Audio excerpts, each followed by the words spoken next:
আমার high school জীবনে আমি যার প্রেমে সাহায্য করতে আমার জীবন শেষ হচ্ছে, সে হলো আমার হাজারো রমণীর ক্রাশ, মামাতো ভাই সাকিব। আমি যেই বছর ওই স্কুলে ক্লাস 6 এ ভর্তি হই, সেই বছরই ওই এসএসসি দিয়ে ওই স্কুল থেকে বের হয়। তাহলে আমাদের নবীনবরণের দিন এক মাইয়া ফুল দেওয়ার সময় ছবি তুলছে। সেই ছবি আবার আমারে দেখিয়ে বলে, "অশ্রু, জানোস আমি না এই মেয়ের প্রেমে পড়ছি। মেয়েটার মন না অনেক ভালো। এই মাইয়ার জন্যে ওই কি করছে আর আমি কি করছি সেটা শুধুমাত্র আমিই জানি। আমিও হেল্প করছি। ছোটবেলা থেকেই বড় ভাই মনে করি। একটা হেল্পে তো চাইছে। কি আর করার? করি হেল্প। ছোট বোনই তো হই।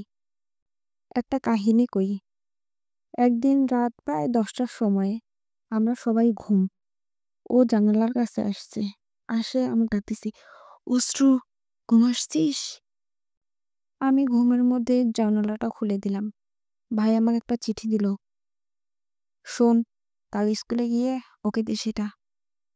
আমি ঘুমের মতো, "হুম, আচ্ছা" বলেই চিঠিটা বালিশের নিচে রেখে আবার ঘুম দিলাম।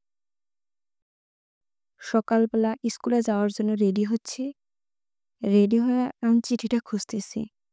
ওমা! দেখি বালিশের নিচে চিঠিটা নাই। নাই, নাই, নাই, নাই, নাই। পুরা রুম তছনছ করে খুঁজছি, তবুও চিঠিটা পাইনি। আমার তো সেই ভয় যে আল্লাহ! আমার বড় ভাই আমার আইডল। তার চিঠি হারিয়ে ফেলছি। এখন কি হবে? বাসার যদি কেউ দেখে ওই চিঠিটা, তাহলে তো অবস্থা খারাপ আছে। বাসায় কাউকে বলতেও পারতেছি না, আবার কিছু করতেও পারতেছি না। ওই অবস্থায় স্কুলে যাওয়ার জন্য বের হলাম। ওমা! দেখি আমার ফিরে রাস্তার ধার হয়ে আছে চিঠিটার জন্যে। আমাকে আবার দেখে বলতেছে, "কিরে, কাল চিঠিটা পাছিস? দিস কিন্তু ওকে।" আমিও বললাম, আচ্ছা" বলেই স্কুল গেলাম। স্কুল থেকে আসার সময় দেখি ওই আবার দেখি ওখানে দাঁড়ায় আছে। "কিরে, দিছিস চিঠিটা?" "হুম, দিছি।"